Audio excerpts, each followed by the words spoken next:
Women in AI is a non-profit global do tank on a mission to increase female representation and participation in the field of artificial intelligence. AI was the global plan. This topic is quite a big one because we're approaching technology as an oracle to give us answers how we move forward. But to start discussing that part, we need to understand what's our current state. And I would like to ask to stage, you already see Dr. van der Pas in the video, to share with us her story. Good morning, everybody. Thank you so much for having me. I'm a resident emergency medicine in St. Antonius Hospital in Utrecht. I've been working in the ED for a couple of years right now and in the ICU as well. I actually grew up in a family of doctors. Well, my mom was one. My dad was a nurse. And so the passion about medicine started quite early. And well, when I was about 12 years old, I actually thought to become a veterinarian. That did not work out. And then afterwards, getting into medical school and developing passion for the ED, actually while discovering I like the really broad spectrum of medical care, and especially the acute medical care, which is a big deal of what we're going through right now. And yeah, I ended up doing an internship in the ED and truly fell in love seeing pediatric medical care, acute medical care, trauma, everything at once. That's what keeps me busy a day. As I understood from our discussions preparing for this call, that's been a passion of yours. But now, is it still a passion, knowing that coronavirus is really becoming a big thing? So how's it for you? How is it for every doctor in the hospitals and the medical care, on your example, to be on the front line? Yeah, being in the front line is tough, I think. We get to deal with people that are luckily quite healthy. We still get to deal with the normal medical issues that we tend to every day, but obviously Corona is taken over at this point. People come into the ED, and we actually have set up a big tent in front of the hospital to make sure the routing is arranged and there's a clean part, there's a Corona part, and get them checked, take lab works, and then see what their story is. Sometimes we even have people coming in who are not able to go through this process and need to are this severely dyspnoic or short of breath, sorry, that they need to get into what we call a shock room. So obviously for unstable patients, and we get them there, we analyze them with the whole team of medical staff, and then afterwards we decide where they need to go to and what they want. And especially this part has made a big impact on me. You obviously talk to the people, hear their story, and sometimes they're not even able to be with their loved ones at these hard times. And that's where Corona kicks in really hard, I think. And obviously not only at the job, but it's been on the news 24/7. And unfortunately, I've been struck by the coronavirus personally as well. Not me, but my dad. So we're fighting for him and trying to make sure everything gets back to normal. I'm very sorry to hear that, because you are surrounded by patients, but also you are personally related to the case. Yeah. Coronavirus is a big push to humanity in different ways, but also a great risk. So they show usually doctors in a full gear, right? Protective gear, and every hospital shows different attire. What do you wear at work? Well, to start off, my scrubs, but afterwards, it depends. If a patient is Corona suspected or proven to have Corona, we wear personal protective equipment consistent of the mask, well, you're probably familiar with that, people walking on the street with it. I need to wear goggles on top of my glasses. We wear a hat, and we wear some sort of rope, and then we wear gloves on top of that. We tape it onto the rope and actually use these gloves as our personal hands, and then use a different pair of gloves to wear when we treat patients. So it's really covered up. That's why we also agreed not to work more than 3 or 4 hours in a row, because it's really heating, and the lovely support of the National Soccer Club from Utrecht supported us with a slush puppy machine to cool off after. So yeah, you get the help from everywhere you can.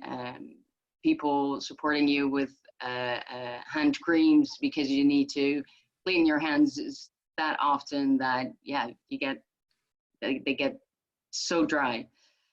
Yeah, so it's tough, it's warm. You need to be aware that obviously if you have an acute patient, you get ready in time. So it asks a whole lot of effort of all of us. And afterwards, we need to make sure to get the logistics in line.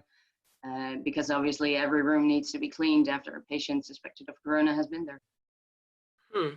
And if I may ask, how many patients? Like, I'm checking every day the national website, RIVM. It shows that it was still in plus, not in minus. The cases are growing. So is it still a lot of people coming in, or you see like it's stabilizing? Well, you know, yesterday was a talk of the RIVM, so the Dutch CDC, telling that we're probably seeing the flattening of the curve right now, but obviously over time, we still need to see this, and hopefully we're going to go from flattening the curve to a downwards spiral for the corona. Any precautions measures that work? Well, I am the one who goes to the shops with masks and gloves, just trying to protect myself from any possibility to infect others or pick it up.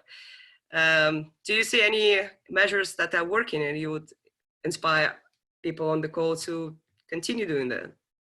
Well, obviously, as the precautions that are advised by the government, by RIVM, mainly good hand hygiene and keeping your distance, I think are the best ways to go. And stay at home if you feel ill. Those are the best parts. But even then, it's not sure you don't get struck. So really keep to it. It's, you know, I'm really proud of how Holland is going with this, and you see the flattening of the curve, and I think we're really trying to achieve a realistic goal of flattening the curve and hopefully getting the virus under control. Yeah, absolutely. I think we'll get there at the end of this year, and maybe not traveling yet so wildly and abroad, but I'm still a little bit challenged what we can do as a community and as people in support of your work and support of the patients. Is there any way of presenting that part, like that people on the webinar could really understand what you go through? Well, I think we have a beautiful video coming up, and that will discuss or will show you mainly how we deal with it in the hospital. It's colleagues of mine from ICU together with the company that helped with making the video have put in their hands to make this beautiful video showing how we deal with it in ICU, which is a little bit different, obviously, from the emergency department. But it truly shows every aspect. So our worries, our ask for help in medical supply, in medications, in even staff. And to see this flexibility of people, them wanting to help in this very hard situation, it's beautiful.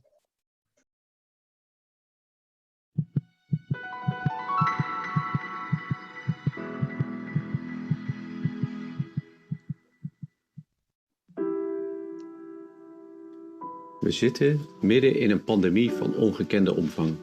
Een deel van de mensen die de infectie oplopen, moeten worden opgenomen in het ziekenhuis, omdat ze een longontsteking krijgen.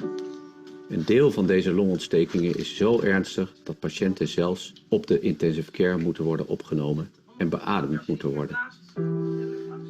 Al deze kleding heb ik aan om te voorkomen dat ik zelf ziek word van de patiënt eigenlijk, die al het coronavirus heeft opgelopen.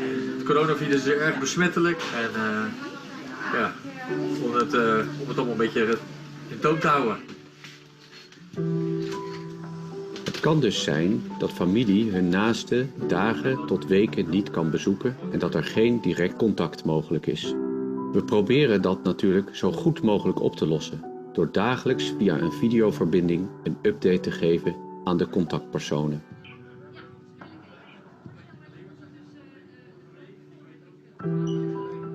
Ik maak me zorgen over de patiënten die hier liggen. Ja, de patiënten zijn ontzettend ziek. Ze hebben hele intensieve zorg nodig. Ik hoop dat ze kunnen genezen, maar het is, ja, ik maak me echt zorgen om deze patiënten. Nou, wat het belangrijkste is eigenlijk, is de beademing. Bijna alle patiënten hier die corona hebben liggen aan de beademing, worden volledig beademd en in slaap gehouden. De longontstekingen door het coronavirus zijn zeer ernstig en de behandeling is zeer intensief en veeleisend. Voor patiënten, maar ook voor verpleegkundigen die patiënten vaak meerdere keren per dag van hun rug naar hun buik moeten draaien en weer terug. We gaan zo meteen de patiënt in buikligging draaien en dat is een potentieel risicovolle handeling omdat het erg belangrijk is dat de luchtweg verzekerd blijft. Naast de ernstige longontsteking zijn er vaak ook andere organen die uitvallen, zoals de bloedsomloop, shock noemen we dat, of de nieren, waarvoor vaak dialyse noodzakelijk is. Alle zorgverleners op de intensive cares in Nederland hebben zich zo goed mogelijk voorbereid en staan klaar om alles te doen wat nodig is om deze crisis het hoofd te bieden. Maar wij maken ons ook zorgen. Nog steeds zijn er mensen die zich niet houden aan de oproep van het RIVM en de overheid. Wij kunnen heel veel, maar alleen als we allemaal ons best doen om de verspreiding van het virus te stoppen, kunnen we dit volhouden.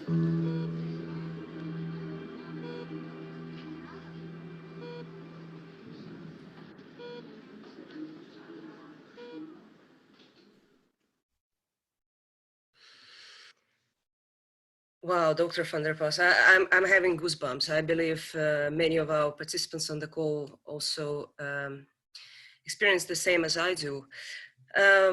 Yeah, even myself. And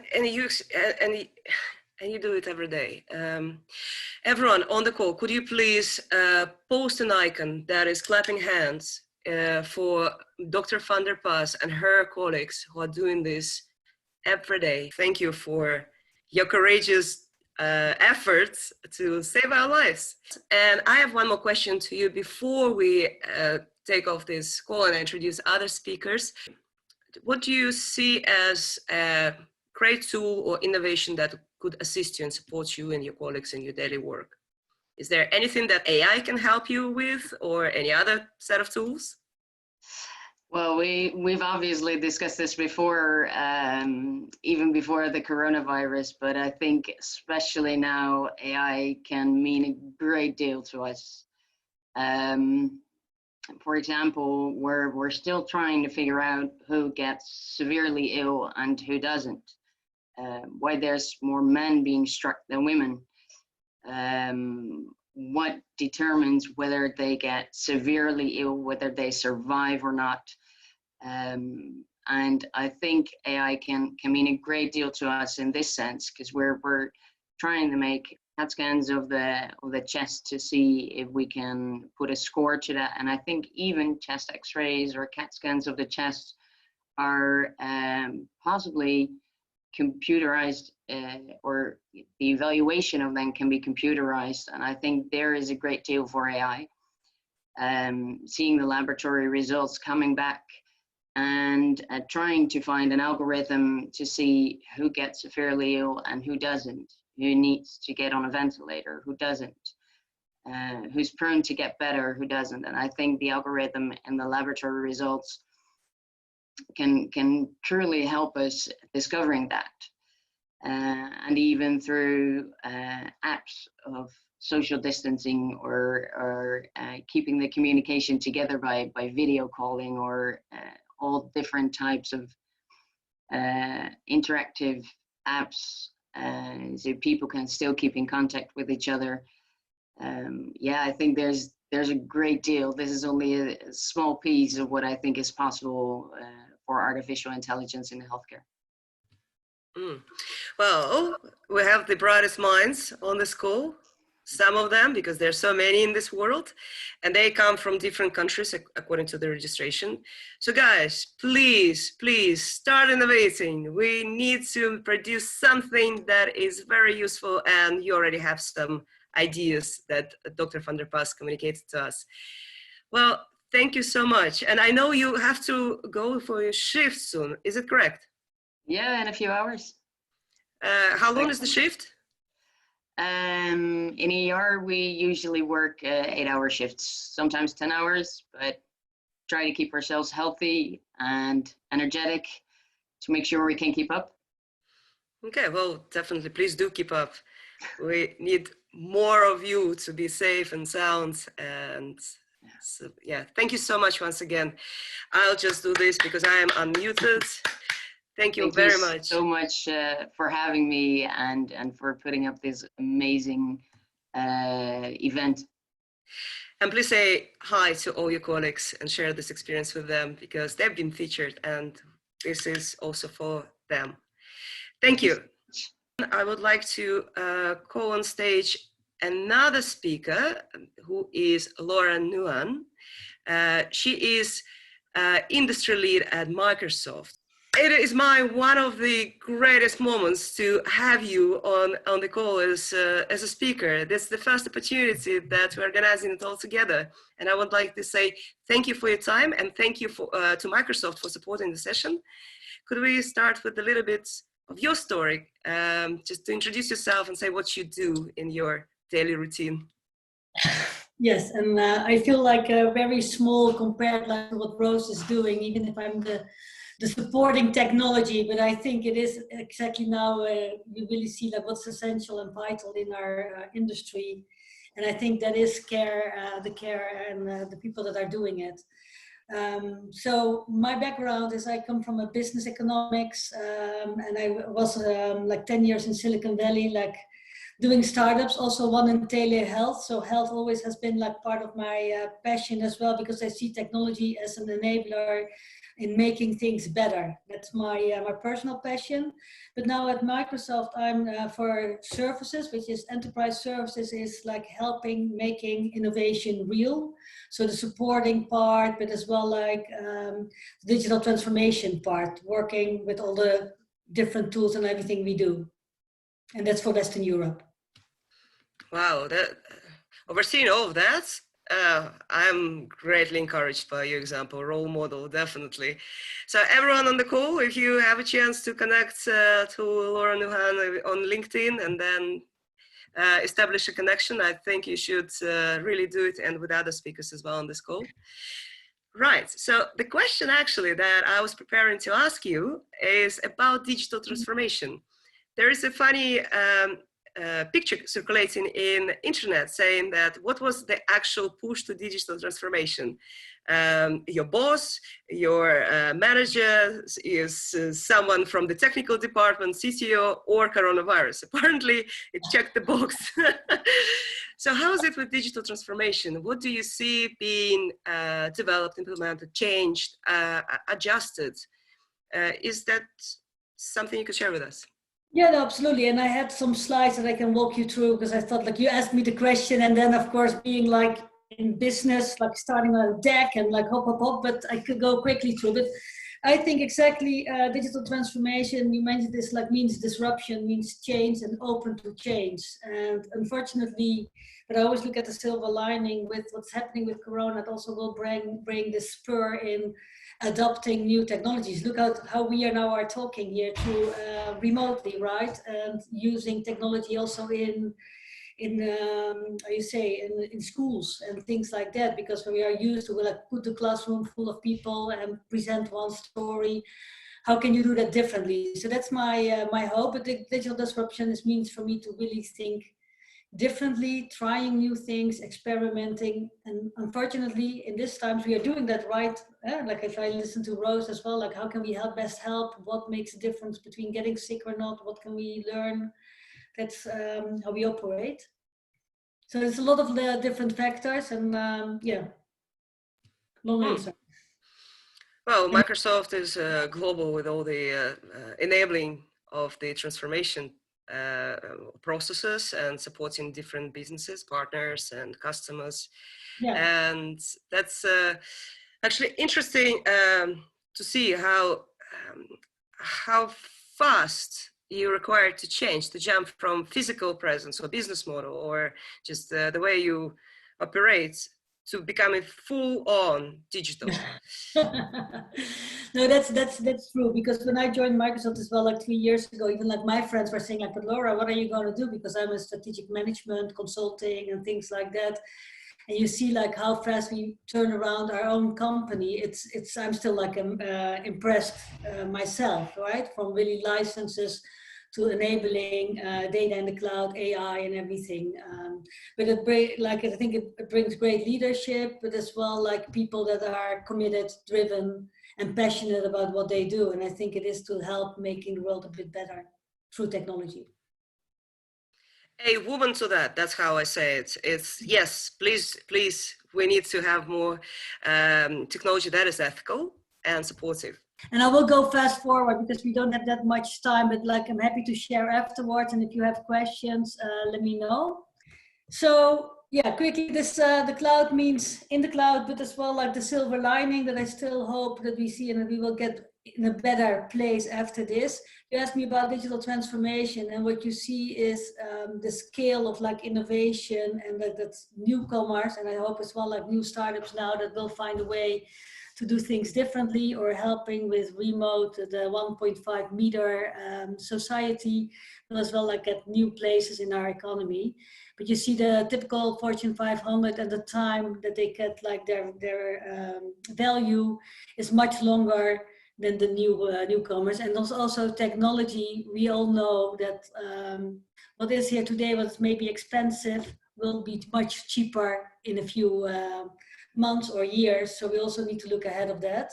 But let me not bore you too much with that. But what it is, I think it is about exactly that we are an experimental economy, that we need to go fast to learn and to see what works and what doesn't work, because otherwise we are too late. And it's similar with what's happening with COVID. And here you see it over time, the digital business transformation versus the value. Where I wanted to stop is, well, change is the new normal. This is like slides are before COVID, but I think it's now more than ever that we need to be also with like, we don't know where we will be in 2 months. Will the restaurants be open? Will there be a next wave? How are we like being ready for just to be agile and to be able to react to disruption? I think that's disruption in supply chain and everywhere. And here, what I see from a business standpoint is that we think like really in the operational, tactical and strategic, and that we are now very much focused like dealing with the outbreak, like what do we need to do? How do we close the stores? What's happening? But in the same time, I really encourage my customers and everyone to also keep thinking about the planning the comeback, and even further in the horizon to shape the new normal. So I'm working as well with a care institution. I'm not working, but they're like friends of mine. But so like everything that you do today to enable virtual care or everything, make sure that you don't only do it for today, but as well think further ahead, because then it will like be able, like not everybody has to come every day to the care institution. Maybe it's easier to get like tips to my video to do, to revalidate or to do what I need to do. So that's basically the message. And the Navigator Now plan to come back and shape the new normal is a phase model by McKinsey and Gartner. But I think even in these crazy times, we need to think in a journey. So then another thing from IDC that I wanted to share is the 5 biggest things, like biggest trends that from China, what we can learn, because they are ahead in this, and what we see is intelligization of the government. And of course that comes with questions as well, right? Like what does it do with my privacy? What kind of like data do you give away or not? The app has a lot of conversations here in the Netherlands from the government about COVID tracing. Then decentralization of the city clusters and the central cities, like becoming the smart cities, acceleration of the healthcare systems, and Roos, of course, was already like explaining that. The contactless business and services. I'm being half Spanish. I really feel like it's very difficult for me to have this distance with everyone. It feels awkward and just like waving with your paying like this, right? But I think it's going to be a new reality with the current state. And then, of course, the dependence on China, like what does that mean? And it goes back to the supply chain. What I really as well admire, like besides I said, like the care professionals, but as well like the creativity, the willingness of people to help. I think there's a lot of good coming out of this as well.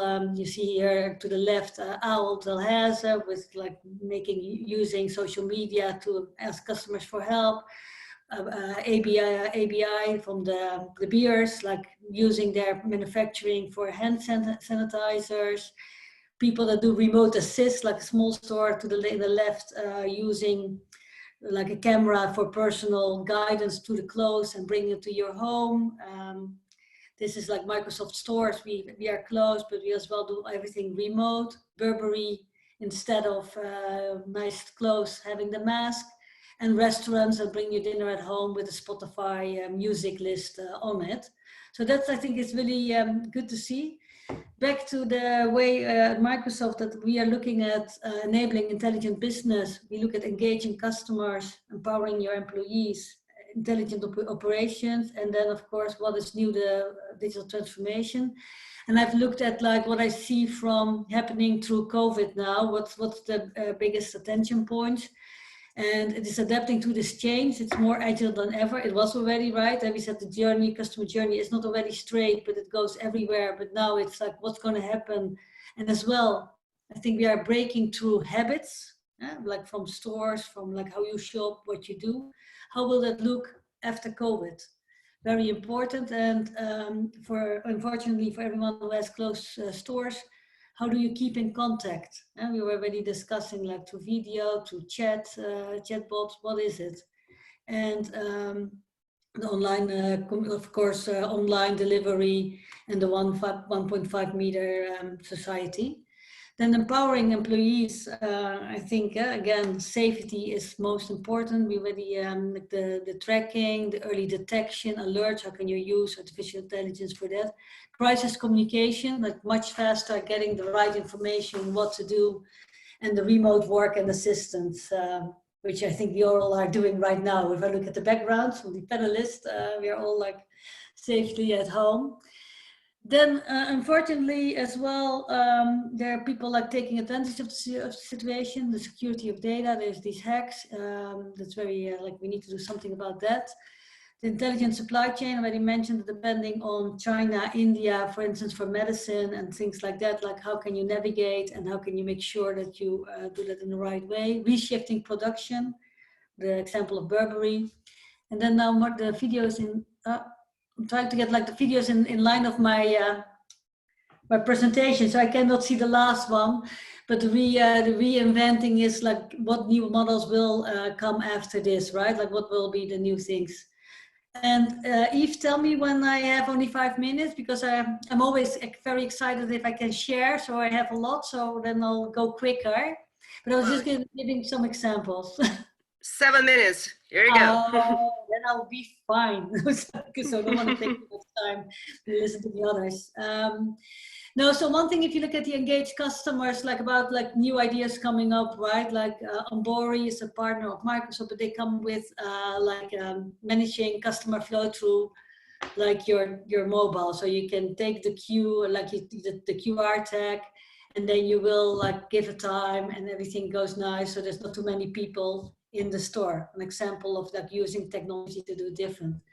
From the Netherlands, I don't know if you know the Aura. It's like as well, like using Wi-Fi for distance. If you go to nearby in the store, you get like an alert. And I can think about like as well, like having your mobile phone soon using the distance you're too close. What they basically are doing in China with sensors, which is a bit different. Then crowd control, like now we are all like probably longing like, oh, could we be there again, right? Like everybody like nice, close together, but like how can you use as well like AI and other alerts to see where people are too close to each other and make sure that it's not getting too crowded. Another one, the healthcare bot, like Roos was already saying, like how can technology help? I think the healthcare bot has been there before COVID as well, but now it's being used by many hospitals for like helping people that have questions, that are insecure, and to really answer a lot of questions and taking off a workload from the nurses, from the doctors, and so on. Then empowering employees, and I took some examples because I mean I'm like very focusing on retail now, but I always look over across industry. Virtual consults with Microsoft, of course Teams, but could be Zoom, could be something else. How can you really empower that in a good way, secure way? And again, here it is very interesting to see how creative people get like to mimicking the real situation through virtual. Like I just had a brainstorm session with post-its, virtual post-its. Every time I see new features coming up, like breakout rooms in Zoom, everything is getting more like creative. Then other example, I'm not sure if you've seen it, is the smart helmets from the Chinese police, where you can detect heat of people from like 5 meters ahead. It's sometimes it feels like it's get like the George Orwell's society is getting nearby, right? Like everything is measured. You will see when you're sick or when things are going on. But it's again a way of adapting technology. Then the supply chain already mentioned, a big disruption here is happening. 75% of the US business supply chain has disruption. I mentioned the example of medicine. And here you see, again, well, how can AI use to manage disruptions, getting the insights, knowing where the dependencies are, integrating track and trace, all things of like how you can make this better. And I'm excusing if I have so many examples, but that's with Microsoft, we are so huge, so there's thousands of examples. Also, one of the other examples is like, of course, the tracking, like where are the centers of like where are the epicenters, what's happening, and again, more interesting, what can we learn? What is why are certain countries less affected? What were the circumstances that made it happen? And how can we manage it? Because now we have, of course, we have the intelligent lockdown. Maybe we can even make more intelligent if we know what kind of situations are making the outbreak happen. Then also Roos mentioned the using images, like what can we see from like scans and other images to learn from it. AI, I think, can definitely help with that, to diagnose quicker and help doctors again to focus more on what the things they're really good in, what they can do. And we have seen an example at Microsoft. We have Inner Eye, for instance, which was used for brain tumors, for images, and then like a radiolist can like go much faster, like having a diagnose. So that's also keeping off the burden or lowering the burden. Here are some examples on the cyber attacks that are happening. But the good thing is that here as well, you can use AI to detect quickly, because it's like they said, you cannot like protect anymore, but it's about early detection. So how can you use AI? And another thing about fake news, there's a lot of fake news out there. And here again, like how can you ensure that people are getting trusted information? Because we don't want to have that disruption of people feeling very unsafe in the society, where we all need to be there and help. So that comes to my other, one of the things I really feel very important is responsible AI and AI for good. the fairness and the reliability and transparency in AI. And of course, that's something that is we say like very important to manage, and to have like big companies working together on that, and government, to make sure that we use it in the right way. Same for the technology that was showing, and AI for Earth or for good, and now I think AI for helping COVID to get COVID out of the world. So so far this was. And then this is one of my favorite pictures, like images. I don't know if it goes, if you can see the video, but technology can be as well like very easy and like really just nearby, right? Like simple inventions can help. So this is what I prepared. If there are questions, happy to answer. Oh, Laura, I am just inspired, and I don't know, my brain is going like, okay, what could be done more and support? Oh, and you just had this wonderful overview of things that are happening. I am fascinated with what Microsoft, well, it's a big company, but how you enable also ethical AI for good, and you build technology that is actually for the good cause of it, implementing in support of patients, as we can see in the video right now, or business, and so on. Well, I believe we should expect a lot of questions coming next. Thank you, Laura. You addressed also the security part that is very tricky, and actually to answer to that question, I would like to invite to our digital stage another speaker, Helene. Hello, thank you for joining. I am very, very excited to hear your story and share your story with our Women in the AI community, which you're a member of, as far as I remember. Still the case? Absolutely. Okay. Yeah, absolutely. I'm loving Women in AI, so I'm a big supporter of it. Thank you. And I love actually your mission statement, at least what is written on your LinkedIn page. Unleashing beasts in women? How do you do that? Please share your story. What is it about? Yeah, so thanks a lot, Eve, and all the panelists. Really interesting stories, and hearing like frontline and big corporate, what everyone is doing is really impressive. Thanks, Dr. Roos, for what you're doing. Yeah, my background, so I studied mathematics and financial risk. I was a quant in a hedge fund, and then a management consultant to Fortune 500 companies. My big client was Fannie Mae in DC on how to optimize internal risk models using AI. So very much on the data science side. And on the side of that, I've always been doing sports. I was training and swimming when I was younger, and then I was a rugby player.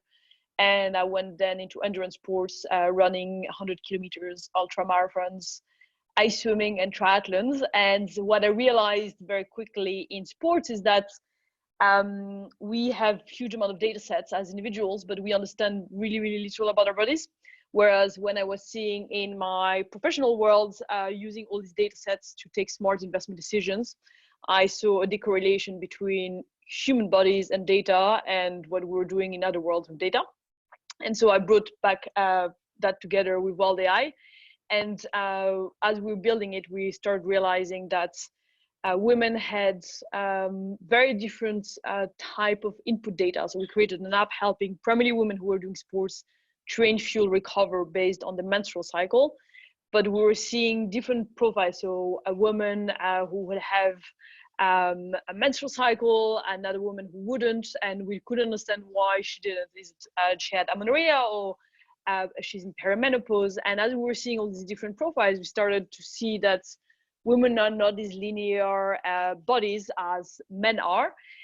But although we have very different bodies, we actually are treated like men, and worse than that, 80% of the medical research is still done on male mice, and then expanded to women. The reason being that female are often deemed complicated in terms of underlying data sets. But today in the world where we can run really smart algorithms with extremely high computing powers, it's not okay to be limited by the fact that just a variating body is too complex to analyze it. So that's the underlying reason we created Wild AI, and now it's basically helping women understand their body and what they can do. And to give you some examples, so the female body goes through these big life stages. So if you are 22, a young girl taking a pill, you have not the same body than a 47-year-old going in perimenopause. And throughout 40 years, when we have menstrual cycles, so it's like 500 menstrual cycles, you have permanent variations in your body. So before periods, we might be bloated, but you can do things around that. So you can take electrolytes and increase hydration, because we basically need that to fuel the body. At ovulation time, the female body opens up to get pregnant, so we have more ACL injuries. Again, we can do things around that. Before ovulation, we metabolize carbs very well, not so much after ovulation. So it's really important to, like, the things like we've been accepting living with pains and permanent instabilities forever, basically, because the messaging we've heard is we are moody and bitchy and just deal with it. But the reality is that there are things, very simple things that you can do around nutrition, training, recovery to alleviate those symptoms. So that's the background of the first product that we're creating, which is this app. But then as we are building this, we are hitting a wall, which is we want to input more data. So we're taking data now from wearables and manually putting it in the app, but we want to be able to have more data sets. And we also want to be able to have the world, so all products, services, to be able to understand what is a woman. So to give you an example, this is an Oura Ring, which is a sleep device, and it tells me my resting heart rate and heart variability out of the roof, so I'm going to get sick. But the reality is just my underlying normal variations as a woman.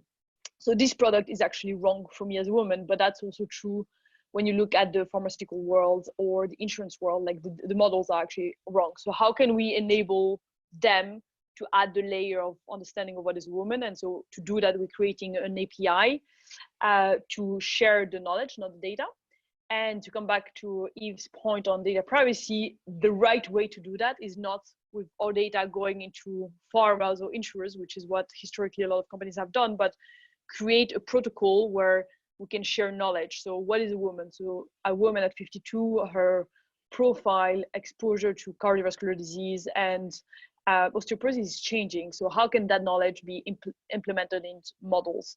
And that is like, if we create a federated knowledge protocol, you have these layer, which is highly secured way to collaborate in terms of knowledge from different parties. And then we can actually collaborate and really advance research really well. And so we're working on these ideas, hopefully to work with that with companies like OpenMind, who are pioneers in that sector.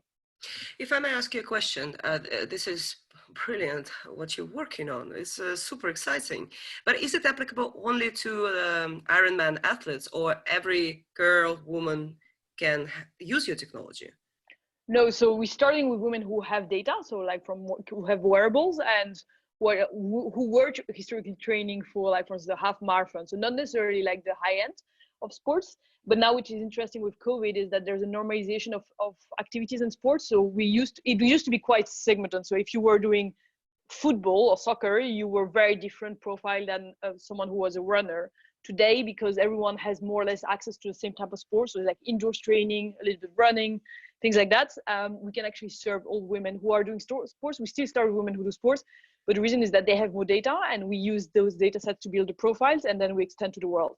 So what is really exciting with what we're building is that our product, the app, can serve, like, our mission is to serve 1 million women by 2023.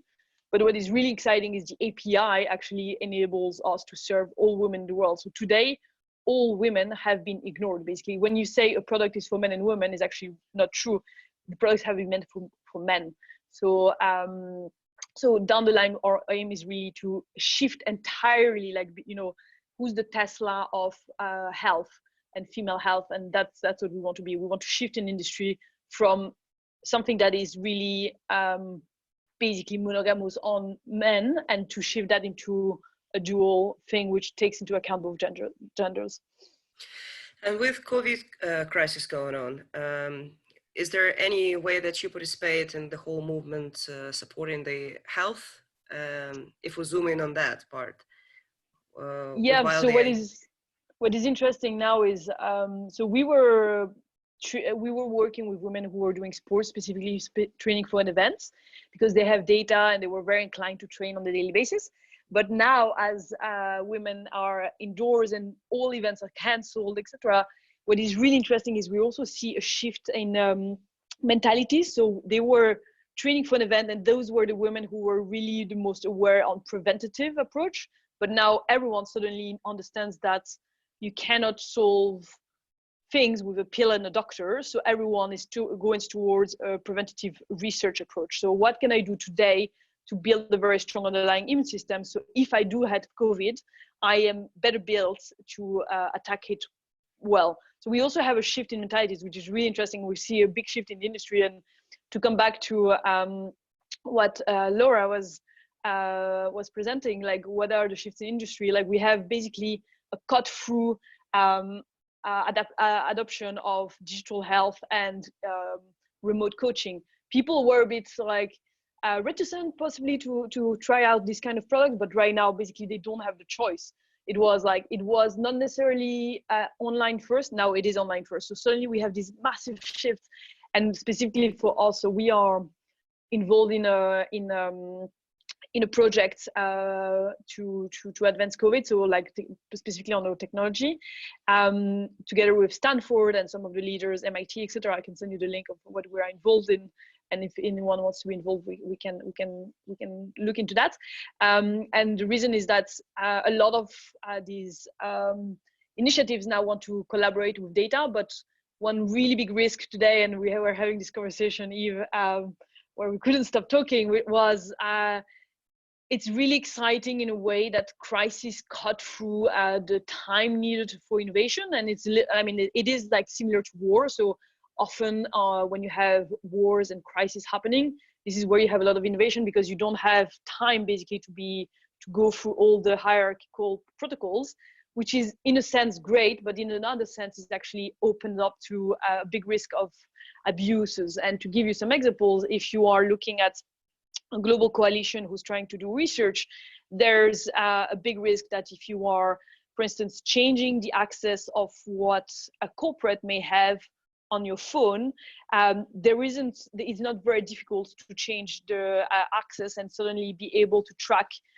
through your screen of your phone your pulse, which means that they can track actual people who might have COVID, which in a way is really good, because you can localize COVID patients, which is what in China they've done, etc. In Hong Kong, they're tagging people, but it also means that that's for today put on the reason that it's for COVID, but actually that sets precedence, and it's very rare that you can go backwards on precedence. So if you're setting that as a rule, like it's very unlikely that it will change afterwards, which opens to massive amount of data privacy issues. That's why creating a protocol now, which is based, for instance, on federated learning, which is what we're doing, is important, because it still enables really innovation very quickly, very rapidly, which is incredible and very much needed, but in a very secured and ethical way. Well, thanks so much. And all the discussion about 5G and the corona trackers and recuperation in the blood. It's another topic to discuss, but it's a lot that goes on right now. Thank you for sharing with us, and thank you for opening the opportunity for another speaker to step in, because you addressed the spin of innovations happening due to the war pandemic times. And he's the guru of innovation, Sebastian Tupi, if I may call you to this digital stage. First of all, thanks for having me. Really a pleasure to be here, to be discussing our current topic, which I think is an important one. So I'm Sebastian. I work for the Next Web, and I'm in charge of startup relations for them. Majority of my time is really dedicated to helping startups and founders in general to connect with investors, mentors, and corporates. And I'm organizing a number of programs and conferences that help to sort of make those connections happen. Really happy to be here. Thank you so much for being here. I know how busy you are, and this is a valuable opportunity to have you with us today. Being, as you call yourself, startup guy at the Next Web, you actually oversee, I believe, the startup relations and what's happening in the ecosystem. Do you see any change according to COVID that startups are experiencing or the whole community is going crazy about?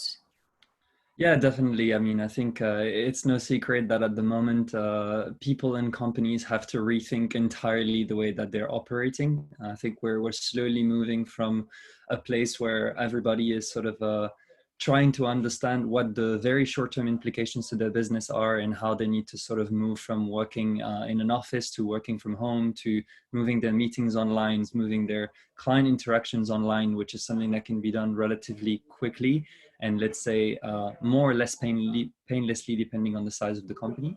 And now it's sort of a time to already start thinking about more long-term strategies and how we can operate.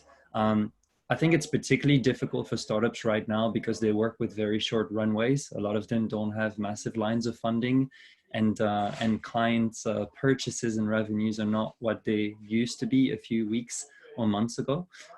So I think it's very difficult for the industry in general. But it's also very interesting, as Ellen was mentioning a few minutes ago, that there's a lot of opportunities that come out of it as well. And I think startups, out of all people, are generally quite innovative and quite adaptable. So I'm very curious to see what they're going to be able to create.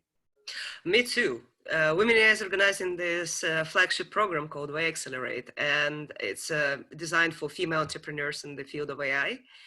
We started with a lot of physical events, plans, now it's all digital, but it's still running. And a lot of those startups are still in ideation stage because they're like, oh, we have this big idea, we just need to start doing it.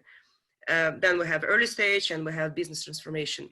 But what I see is not only about raising funds to go to market, it's actually about being able to do the research innovation because you still need some expenses to make.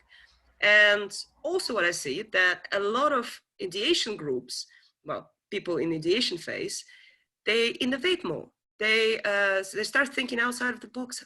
Okay, there is an opportunity to do what? And then they also enroll in hackathons.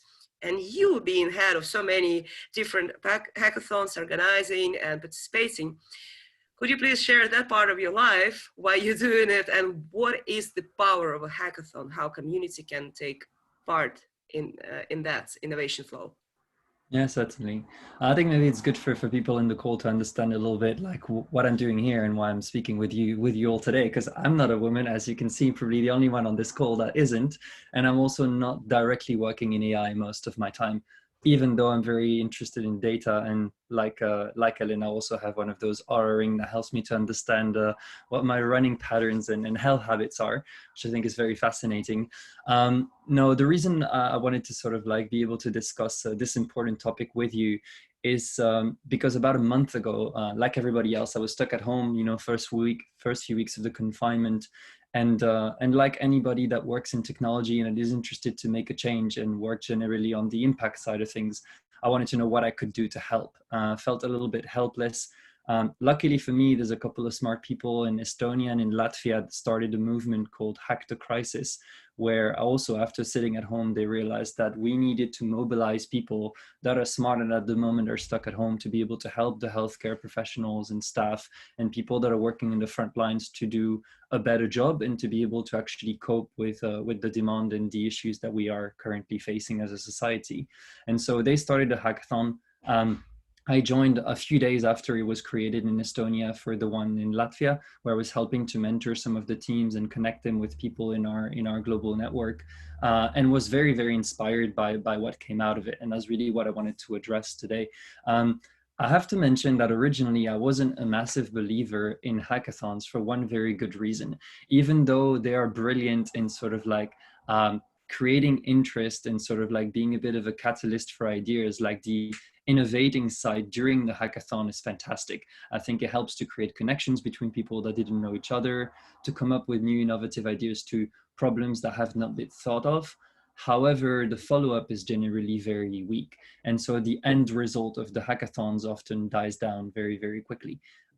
What I did see with this one that is a little bit different is because of the urgency of the situation that we're in and the fact that we're not playing with the normal rules that all of us would have to be playing with, the opportunity to implement some of those ideas with stakeholders that are, let's say, craving for solutions was much higher than it normally is. And in Latvia, having followed a couple of the teams that came out of sort of that hackathon, just over 3.5 weeks ago now, within 96 hours, they went from ideation to idea validation with hospitals, healthcare clinics, and elderly care homes, to actually providing the physical devices in 96 hours to those places, saving lives within a week. And I think when I sort of realized that that was not just, a fun weekend where people came up with ideas that may or may not ever hit the market, but that it was actually saving people within the space of 7 days, I thought this is something that we need to replicate and we need to grow. It cannot just be localized in a small country in the Baltics. More people need to be involved. Kai, who's the founder of that movement, working for Garage 48, which is a company that organizes hackathons for a living, reached out to her network and sort of got people like myself to be more involved and wanted to sort of spark that movement in our own countries. And within a few days, I sort of like decided to assemble a team and start putting a hackathon together, of which, of course, you were part of too. I mean, I won't dwell too much on what we created because I think it's not the point, but like within 6 days, sort of put together a hackathon with 800 individuals, about 200 mentors, 50 ideas came out of it, 12 finalists, made the newspaper in like 30 different news outlets, and started implementing their solutions and created real businesses. That's sort of the impact of the hackathon we had in the Netherlands. But what's more fascinating than that is the kind of people that it mobilized. I think we ended up signing 130 different partners, including Microsoft, Google, the government, ministries, hospitals, and care homes all across the Netherlands, people that I've tried to reach out to for my personal work for months. And sometimes you just cannot get a meeting. And in this case, they all said yes within the space of minutes. So that was very inspiring to see that it's something that rallies people together. Because everybody wants to make an impact.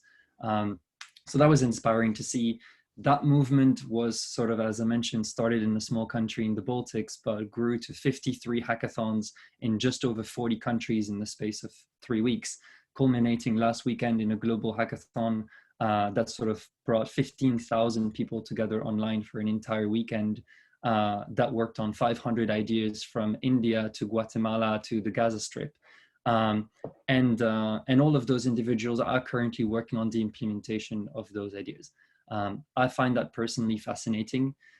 They had, of course, a lot of famous individuals, entrepreneurs from the Valley, artists that were involved in this movement. I personally was lucky enough, as we're talking about women in AI, to be in a group last weekend with the director of AI for the United Nations Digital SDG campaigns, who has been basically spending her entire life in different sort of UN related programs to make an impact on the world that we're in. And she told me literally, once we heard about this movement, what you guys were creating and how much innovation was brought in around this issue, we just dropped what we were doing and we wanted to get involved. And I think for me, aside from having, let's say, a handful of innovators that come together to come up with ideas, being able to bring them together with the right stakeholders to make those ideas come to life is what those hackathons are all about. It's not about the weekend itself. It's about the event being a catalyst for innovators to come together with the right stakeholders so that solution can actually hit the market as quickly as possible and help people who truly need it. Wow, Sebastian. Well, I'm speaking from my own experience being part of the hackathon because someone called you from Latvia, Estonia, and you called me, and Women in AI got together to support in this organization.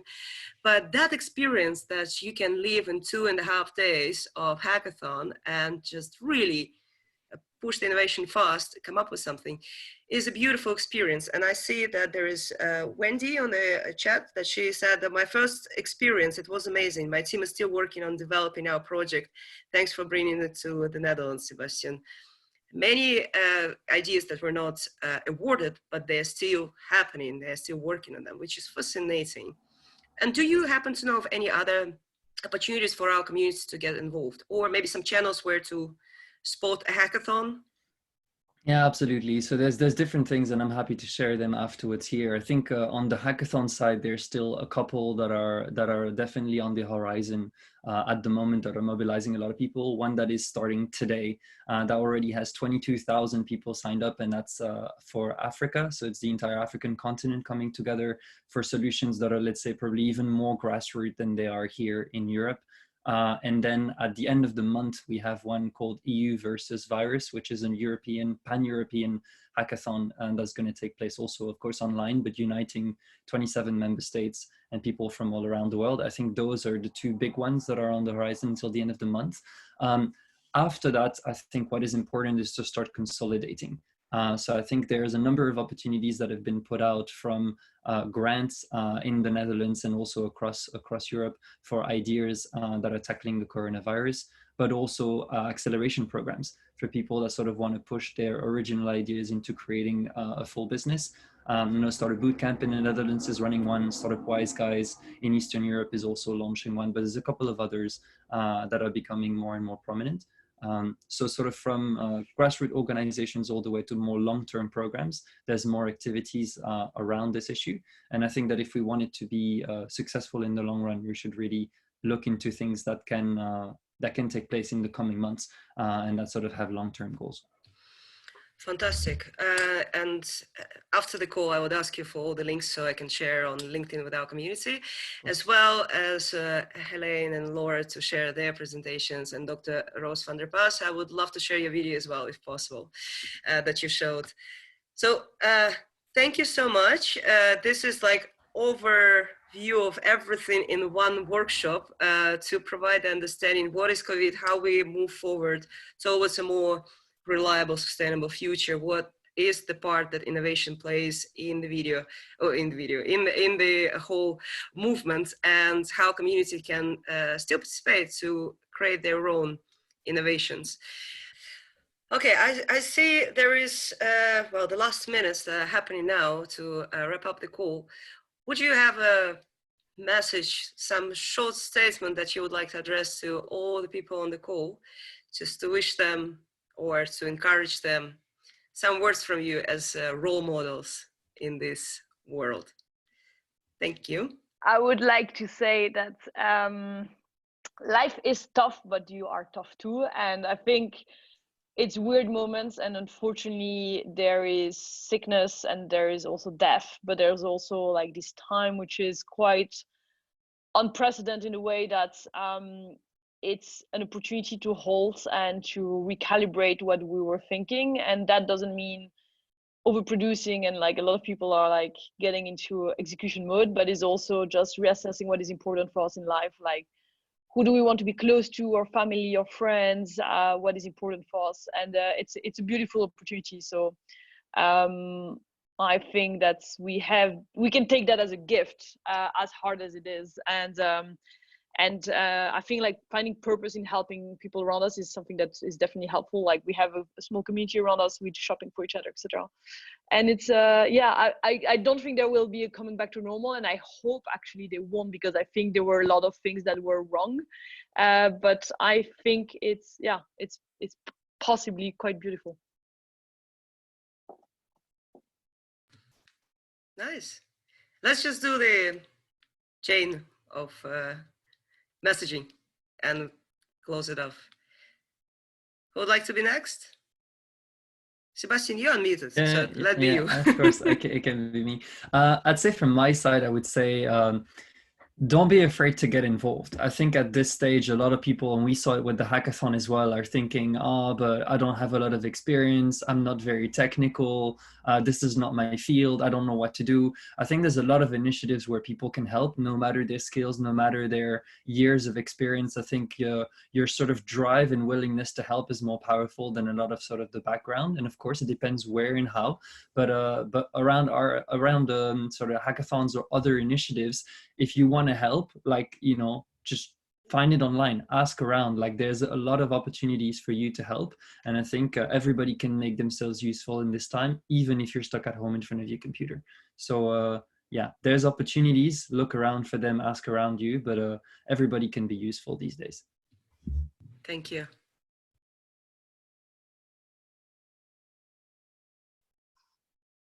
Laura? Yes. Yeah, so I think I agree what is being said. I think it is like, yeah, we have to look at like the goods that can come out of it and what you can do, the bright side. That's what I started with, the silver lining.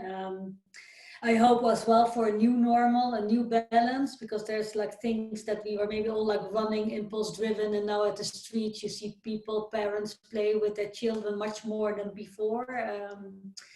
So reflection, but also what can you do? What Sebastian is saying, like even small things. Also look at the like every day, like what can I do? Something small, and ensure that when we are sitting at our computers all day as well, take that balance, right? Stretch your legs, go out, exercise a bit, and go back. Because I love the remote calling, but the first days I was like sitting nonstop. And then creativity and insights are going away as well, right? Even if it's fun. Yeah, let's make it like all together, like use this to make it better. Thank you, encouraging words. Dr. van der Paas? Yeah, I think these beautiful words already said. I would love to say, keep up with the innovation, the flexibility, the communications with each other, and keep yourself safe and healthy. Make sure to keep your distance, do everything you can, and especially as everything is already said, try and do everything you can. Start with yourself, and then see how we get through. Fantastic. Thank you so much. And from me, it will be, don't forget that you are amazing. And this is our banner that we usually starting the events with. I come on stage and I do this. So this is digital stage. I want to close with this one. Don't forget how amazing you are. And thank you for every day, whatever you do, but I'm sure you do it for the greater good of everyone in this world. Thank you for this meeting and see you online.